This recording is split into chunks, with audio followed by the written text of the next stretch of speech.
बिस्मिल्लाहिर्रहमानिर्रहीम। अस्सलाम वालेकुम स्टूडेंट्स। आज हम लोग अपना लेक्चर नंबर 17 करेंगे। आज के लेक्चर में हम लोगों ने एट्रीब्यूशन एरर्स के बारे में बात करनी है। आप लोगों को ये लेक्चर तभी समझ आएगा जब आप लोगों को पिछला लेक्चर समझ आएगा, ठीक है। क्योंकि एट्रीब्यूशन होती क्या है, उसमें आप लोगों ने किन बातों का ख्याल रखना होता है, किस तरह की एट्रीब्यूशन की थ्योरीज होती हैं, जब तक आप वो नहीं समझेंगे तब तक आप लोग एरर्स के टॉपिक को नहीं समझ सकते, ठीक है। तो जिन बच्चों ने पिछला लेक्चर नहीं सुना वो पहले जाके अपना पिछला लेक्चर सुन लें, लेक्चर नंबर 16, और उसके बाद फिर वो हमारे लेक्चर नंबर 17 पे आए। एट्रीब्यूशन एरर्स में एक तो हम लोग बायसेस, हमारे जो ऑब्जर्वेशन होती है उसको कॉन्टेमिनेट कर देती है। बायसेस क्या है? हमारा तासुबाना सोच। कैलिस का जो मॉडल था, जब हम लोग ने कोवेरिएशन मॉडल देखा था, उसको आइडियलाइज किया जाता है कि वो बिल्कुल ठीक तरह से बिहेवियर के कॉजेज को एक्सप्लेन कर सकता है। लेकिन जब हम लोग कॉजल एट्रीब्यूशंस बना रहे होते हैं, कॉजेज को ढूंढ रहे होते हैं, तो उसमें बहुत सारी बायसेस भी आ जाती हैं। सबसे पहली बायस ये होती है कि एट्रीब्यूटर्स जितने भी होते हैं जो कि एट्रीब्यूशंस को ढूंढ रहे होते हैं, वो हमेशा ये एज्यूम कर लेते हैं कि दूसरे बंदे की ट्रेड्स, दूसरे बंदे की पर्सनालिटी में पाए जाने वाले मेन फैक्टर्स उसके लफ्जों और उसके कामों के साथ कॉरेस्पॉन्ड करने चाहिए, ठीक है। इसको हम लोग कॉरेस्पॉन्डेंस बायस बोलते हैं, ठीक है। यानी कि हम लोग कॉरेस्पॉन्डेंस पे बहुत ज्यादा रिलाई कर रहे होते हैं और आप सिचुएशनल फैक्टर्स को बिल्कुल ओवरलुक कर देते हैं। यानी कि आप डिस्पोजिशंस पे ज्यादा जाते हैं और जो आप लोगों के सिचुएशनल फैक्टर्स होते हैं उसको आप लोग बिल्कुल इग्नोर कर देते हैं। और इंसान और उसके बिहेवियर के दरमियान जो एक लिंक होता है उसको आप लोग ओवर एम्फेसाइज कर देते हैं। डिस्पोजिशन फैक्टर्स को आप लोग ओवर एम्फेसाइज कर देते हैं। इसको हम लोग बोलते हैं फंडामेंटल एट्रीब्यूशन एरर, और इसी को हम लोग कॉरेस्पॉन्डेंस बायस भी बोलते हैं। आपका अगला जो लेक्चर है ना, इसी कंसेप्ट को इस्तेमाल करने के लिए जो लफ्ज ज्यादातर इस्तेमाल होगा वो होगा आपका फंडामेंटल एट्रीब्यूशन एरर। और फंडामेंटल एट्रीब्यूशन एरर को मजीद उन्होंने एलैबोरेट किया हुआ है। आयशर थे, उन्होंने क्या किया था कि उन्होंने ये कहा था कि रोजमर्रा की जिंदगी में किसी भी इंसान के बिहेवियर को जब हम लोग इंटरप्रेट करते हैं तो हम लोग उसको पर्सनल फैक्टर्स की रोशनी में इंटरप्रेट कर रहे होते हैं। सिचुएशनल फैक्टर्स को हम लोग इग्नोर कर रहे होते हैं। हालांकि सिचुएशनल फैक्टर्स को हमें जरूर कंसिडर करना चाहिए ताकि पर्सनालिटी को जो है ना हम लोग कहीं मिसअंडरस्टैंड ना करते at the specific point of the time. Fundamental attribution error का मतलब ये होता है कि हमारे अंदर ये सलाहियत पाई जाती है कि हम डिस्पोजिशनल काजेस के असर को, इम्पैक्ट को ओवर एस्टिमेट कर देते हैं और सिचुएशनल काजेस के इम्पैक्ट को हम अंडर एस्टिमेट कर देते हैं, ठीक है। ये मेन चीज जो है ना, ये यहाँ पे आप लोगों को पता होनी चाहिए। आगे चलते हैं हम लोग एट्रीब्यूशन, फंडामेंटल एट्रीब्यूशन एरर की मजीद एक्सप्लेनेशन इन्होंने बताई हुई है। फंडामेंटल एट्रीब्यूशन एरर तब होती है जब लोग जानबूझ के खुद ब खुद ऑटोमेटिकली डिस्पोजिशनल एट्रीब्यूशंस बना रहे होते हैं। ये तो हम लोग ऊपर भी पढ़ चुके हैं, ठीक है। उसके बाद हम लोग फिर जाके उन डिस्पोजिशनल एट्रीब्यूशंस को डिस्काउंट करने के लिए हम लोग सिचुएशनल इंफॉर्मेशन को इस्तेमाल करते हैं, ठीक है। उसके बाद एक जो तीसरी जो चीज होती है, एक तो ये हो गया ना कि हम लोग सबसे पहले तो डिस्पोजिशनल एट्रीब्यूशंस को देखते हैं, बाद में हम लोग सिचुएशनल इंफॉर्मेशन को इस्तेमाल करते हैं। तीसरी जो चीज हम लोग फंडामेंटल एट्रीब्यूशन बायस में जो कि कॉन्टेमिनेट कर रही होती है वो होती है हमारी प्रेडिक्टेबिलिटी नीड, ठीक है। यानी कि जब आप लोगों को कोई भी बिहेवियर को प्रिडिक्ट करने की बहुत ज्यादा जरूरत होती है तो आप लोगों को ज्यादा कॉन्फिडेंस मिल जाता है। आप कॉन्फिडेंट होते हैं कि आपने किसी भी बिहेवियर को बिल्कुल एक्यूरेटली प्रिडिक्ट किया है। जहां पे जरूरत होती है वहां पे आप लोगों की हर चीज आप लोग एक्यूरेटली लग रही होती है।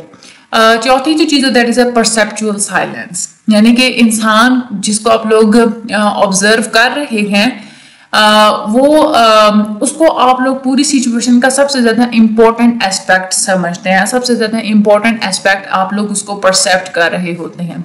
इसीलिए उसी की अपनी ही जो एट्रीब्यूशंस होती हैं वो आप लोगों को ज्यादा एक्सेसिबल लग रही होती हैं। टेलर एंड फिस्क ने इसी हाइपोथेसिस को टेस्ट करने के लिए 6 लोगों की सीट्स को चेंज किया था, यानी कि 2 लोग थे जो कि 5 मिनट की कन्वर्सेशन में इंगेज थे। उनकी कन्वर्सेशन को सुनने के लिए 6 लोग बैठे हुए थे। 6 लोगों को कहा था कि आप लोगों ने अपनी सीट्स भी साथ साथ चेंज करना है।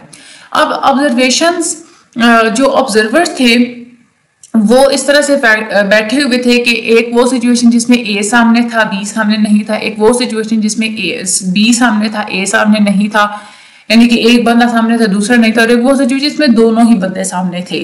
फिर बाद में उनसे पूछा गया तो कि आप लोग हमें ये बताएं कि किसकी ज्यादा जो सोच है वो ज्यादा इम्पैक्टफुल रही है पूरी कन्वर्सेशन के अंदर।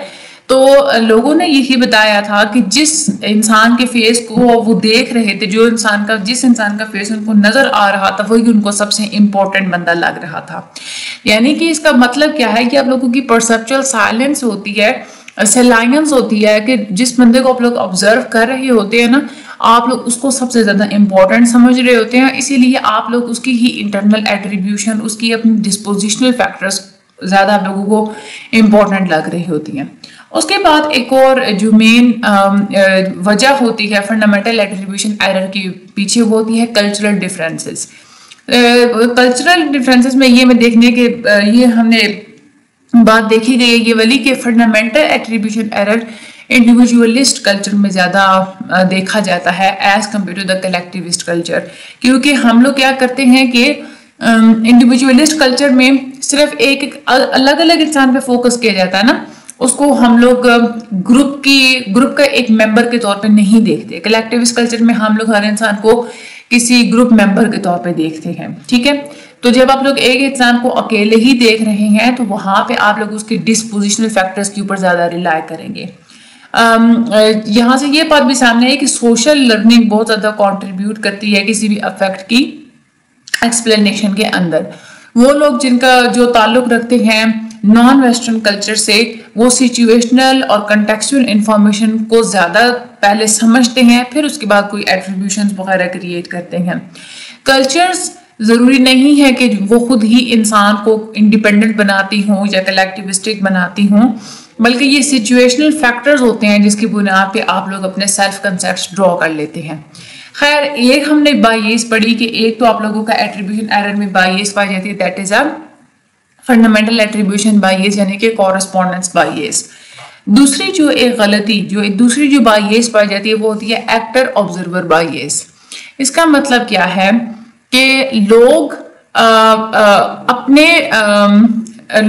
जो होता है ना, लोग people tend to attribute their own behaviour to external causes and that of others to internal, यानी कि हमेशा इंसान अपने बिहेवियर के पीछे जो वजूहात होती है ना, वो ढूंढता है बाहर के एनवायरनमेंट में, ठीक है। यानी कि खुद जो कुछ किया उसका इल्जाम वो दूसरों पे लगाएगा, सिचुएशन पे लगाएगा, एक्सटर्नल फैक्टर्स पे लगाएगा। लेकिन जब वो किसी दूसरे बंदे का बिहेवियर देखेगा ना, तो उसका इल्जाम वो उसी बंदे पे लगाएगा, उसी बंदे के इंटरनल फैक्टर्स पे लगाएगा। ये तो आप लोग भी करते होंगे ना अपनी रियल लाइफ में। जो एक्ट करने वाला जो बंदा होता है वो ओवर एस्टिमेट कर देता है सिचुएशन की इंपॉर्टेंस को, ठीक है, यानी कि सिचुएशन को बहुत ज्यादा इंपॉर्टेंस दे देता है अपने ही बिहेवियर को एक्सप्लेन करने में, और जब वो दूसरे की बिहेवियर को देख रहा होता है तो तब वो सिचुएशन को ओवरलुक कर देता है। तब वो क्या करेगा कि वो उसके इंटरनल फैक्टर्स पे जाएगा। जो ऑब्जर्वर्स होते हैं, जो देखने वाले होते हैं, वो किसको जो है वो, अब देखने वाले आप है ना, अब किसी दूसरे बंदे को देखेंगे तो आप क्या करेंगे, ओवर एस्टिमेट कर देंगे अगले बंदे की डिस्पोजिशंस को, यानी कि ज्यादा आप लोग इंपॉर्टेंस देंगे उसकी डिस्पोजिशंस पे, ठीक है। लेकिन जब आप लोग अपना बिहेवियर आप लोग देखेंगे तो तब आप लोग किसको ओवर एस्टिमेट करेंगे, सिचुएशन को ओवर एस्टिमेट करेंगे, ठीक है। तो ये बात आपको यहाँ पे, ये होता है एक्टर ऑब्जर्वर बायस। यहाँ पे स्टॉर्म स्ट्रेसी ने एक एक्सपेरिमेंट किया था। 2 पार्टिसिपेंट्स एज अ ऑब्जर्वर थे और 2 जो थे वो कन्वर्सेशनल एक्टर्स थे, आपस में बात कर रहे थे। अब यहाँ पे ये चीज देखी गई थी कि जो ऑब्जर्वर्स होते हैं वो जो एक्ट करने वाला बंदा होता है, यानी कि जो कोई एक्ट कर रहा होता है, उसके ऊपर वो अटेंशन देता है, मतलब जब वो ऑब्जर्व कर रहा होगा ना तो सिर्फ वो एक्टर पे ज्यादा अटेंशन देता है, ठीक है। यानी कि ऑब्जर्वर एम्फसाइज करता है डिस्पोजिशनल फैक्टर्स को जब वो एक्टर के बिहेवियर को एक्सप्लेन करेगा। उसके बाद एक्टर को जब खुद कहा जाए ना कि तुम अपने बिहेवियर को एक्सप्लेन करो तो फिर वो एम्फसाइज करता है सिचुएशनल फैक्टर्स पे, ठीक है। दूसरी बात ये भी देखी गई है कि वीडियो टेप्स जब दिखाई गई थी ऑपोजिट पर्सपेक्टिव से तो तब एक्टर ऑब्जर्वर बायस रिवर्स हो गया था। तब एक्टर्स ने अपने फेसेस को देखा था और अपने फेसेस को देखते हुए उन्होंने जो है ना वो इंटरनल एट्रीब्यूशन की थी, क्योंकि तब उनको ये कहा गया था कि आप लोगों ने ये नहीं परसीव करना कि यह खुद है, किसी दूसरे बंदे को समझ कर आप लोग परसीव करें। तीसरा जो एक मेन फैक्टर होता है एरर में, that is a false consensus effect. यानी कि इसका मतलब क्या होता है कि एट्रीब्यूटर्स अपने बिहेवियर के साथ डिस्पोजिशनल इन्फ्लुएंसेस कम करते हैं, ठीक है। Less dispositional influences about their own behaviour. क्योंकि उनका जो अपना बिहेवियर होता है वो उनको नजर नहीं आ रहा होता। अपने बिहेवियर को इंसान नजर तो नहीं ना उसको देख तो नहीं सकता। वो क्या करते हैं कि अपनी चॉइसेस पे ज्यादा वो बिलीव करते हैं। फॉल्स कंसेंसस तब होती है जब अपना जो हमारा बिहेवियर होता है उसको हमारे लिए इमेजिन करना ज्यादा आसान होता है, क्योंकि हम लोग जब भी इंटरेक्ट कर रहे होते हैं तो हम लोग ये फील कर रहे होते हैं, हम लोग इस तरह से हमेशा एक्ट कर रहे होते हैं ताकि ये दूसरे बंदे हमारे बारे में अच्छा ही फील करें, ठीक है। तो तब हम लोग क्या करते हैं कि जो एट्रीब्यूटर्स होते हैं उन्होंने जब अपना बिहेवियर उन्होंने एसेस करना हो तो अपने डिस्पोजिशनल इन्फ्लुएंसेस पे वो रिलाई कम करेंगे। वो ये कहेंगे कि हम तो अपने बिहेवियर को सिचुएशन के हिसाब से चेंज कर रहे हैं ताकि हम दूसरों के सामने अच्छे नजर आए, ठीक है। ये होता है आप लोगों का फॉल्स कंसेंसस इफेक्ट। अच्छा, आगे हमारे पास ये भी एक मोटिवेशन होती है कि हम खुद को नॉर्मल और अच्छा देखना चाह रहे होते हैं। उसके बाद अगला जो बायस होता है the self serving attribution bias, SSAB। Self serving bias ये कहते हैं कि हमारी जितनी भी कामयाबियां हम हासिल करते हैं ना, अपनी जो हमारी कामयाबियां होती हैं, लोगों की नहीं, अपनी कामयाबियों को हम लोग अपने इंटरनल और स्टेबल फैक्टर्स के साथ जोड़ते हैं और अपनी नाकामियों को हम एक्सटर्नल और अनस्टेबल फैक्टर्स के साथ जोड़ते हैं, ठीक है। इंटरनल एट्रीब्यूशंस को हम लोग तब इस्तेमाल करेंगे जब हम लोगों को कोई कामयाबी मिलेगी, और जब हम कोई नाकाम होंगे तो तब हम लोग वहां पे एक्सटर्नल एट्रीब्यूशंस का इस्तेमाल करेंगे। ये सेल्फ सर्विंग एट्रीब्यूशन बायस बोलता है। इसको एक्सप्लेन करने के लिए दो टर्म्स वो हमें समझाते हैं। वो कहते हैं एक तो होती है टर्म मोटिवेशनल और दूसरी होती है कॉग्निटिव। यानी कि हम ऐसा क्यों करते हैं कि कामयाबियों को हम लोग इंटरनल स्टेबल फैक्टर्स के साथ जोड़ देते हैं, नाकामियों को हम लोग एक्सटर्नल अनस्टेबल फैक्टर्स के साथ जोड़ देते हैं। वो ये कहते हैं कि ये हम लोग इसीलिए ऐसा करते हैं ताकि हम लोग अपनी सेल्फ एस्टीम को प्रोटेक्ट कर सके, ठीक है। सेल्फ एस्टीम को प्रोटेक्ट करने के लिए हम ये करते हैं। दूसरी चीज होती है कॉग्निटिव, यानी कि हम ये एक्सपेक्ट कर रहे होते हैं कि हम लोग हर चीज को बेस्ट वे में कर सकते हैं, हम हर चीज में बेस्ट हैं, ठीक है। तो जब हम लोग नाकाम हो जाते हैं तो उसकी बुनियाद इसीलिए हम अपने बारे में तो हमने ये एक्सपेक्ट किया हुआ कि हम लोग तो बिल्कुल बेस्ट हैं, हम लोग तो कुछ गलत कर ही नहीं सकते, हमारी तो हर चीज बेस्ट होती है।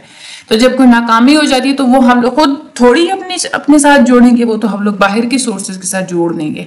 तो ये आप लोगों के कॉग्निटिव फैक्टर्स में आ जाता है। पांचवा जो एरर हम लोग करते हैं that is the ultimate attribution error. यानी कि किसी के ग्रुप, अगर वो पूरा ग्रुप कामयाब हुआ है ना, ठीक है, हमारा अपना ग्रुप है, फॉर एग्जाम्पल हमारा अपना ग्रुप जब कामयाब होगा तो उसको हम लोग जोड़ेंगे इंटरनल फैक्टर्स के साथ, ठीक है। और जब कोई दूसरे का ग्रुप कामयाब होगा तो उसको हम लोग किसके साथ जोड़ेंगे, एक्सटर्नल फैक्टर्स के साथ। हम लोग अब खुद कामयाब थे, हम कहते हैं भाई हम इतने बासलाहियत थे, हम इंटेलिजेंट थे, जीनियस थे, इसलिए हम लोग कामयाब हो गए।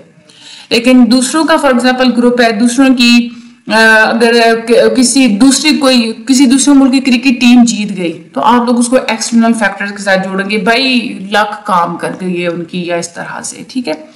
तो हम लोग क्या करते हैं कि एक्सटर्नल जो हमारे एट्रीब्यूट्स होते हैं उसके बारे में हम लोग हमेशा जजमेंट्स को बिल्कुल एक्यूरेट समझ रहे होते हैं, और जो हमारी इंटरनल स्टेट्स के बारे में जितनी भी इन्फ्लुएंसेस वगैरह होती हैं वहां पे हम लोग गलती कर देते हैं। अब हम लोग यहाँ पे इम्प्लीकेशंस को देखते हैं कि हम लोग जो एट्रीब्यूट्स वगैरह कर देते हैं हम लोग क्यों करते हैं, इसकी क्या इंपॉर्टेंस होती है। जब भी हम लोगों ने ये डिसाइड करना होता है ना कि हमारी अपनी कामयाबियां और नाकामियां या दूसरों की कामयाबियां और नाकामियों के पीछे क्या वजह है, या हम लोगों ने किसी के ऊपर रिस्पॉन्सिबिलिटी एट्रीब्यूट करनी होती है, या हम लोगों ने ब्लेम लगाना होता है, तो वहां पे हम लोग एट्रीब्यूशंस का सहारा लेते हैं।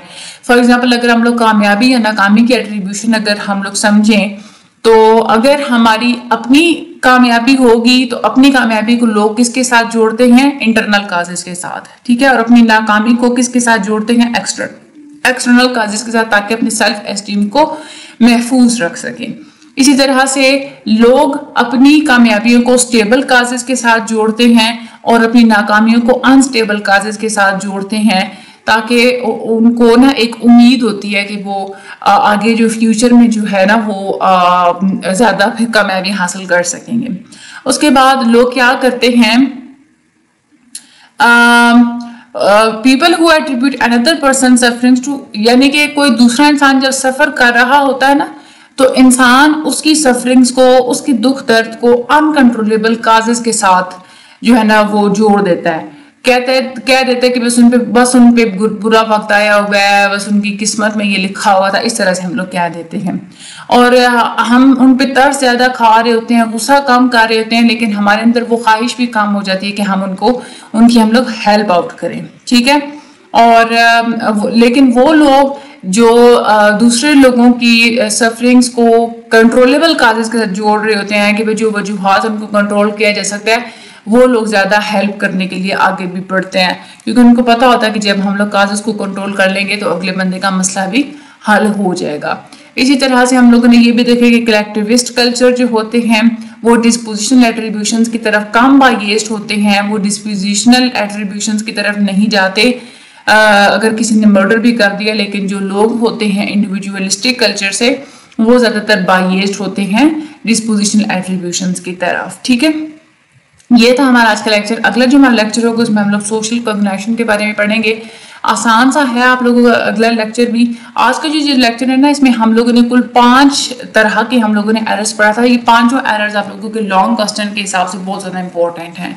आप उनको अच्छे से समझना है, कंसेप्ट होगा तो आप लोग इजीली इसको कर लेंगे। बाकी मुझे भी दुआ में याद रखें कि वीडियो को अगर शेयर लाजमी कर दीजिएगा। अल्लाह ताला आप सब लोगों की मदद फरमाए। Thank you so much.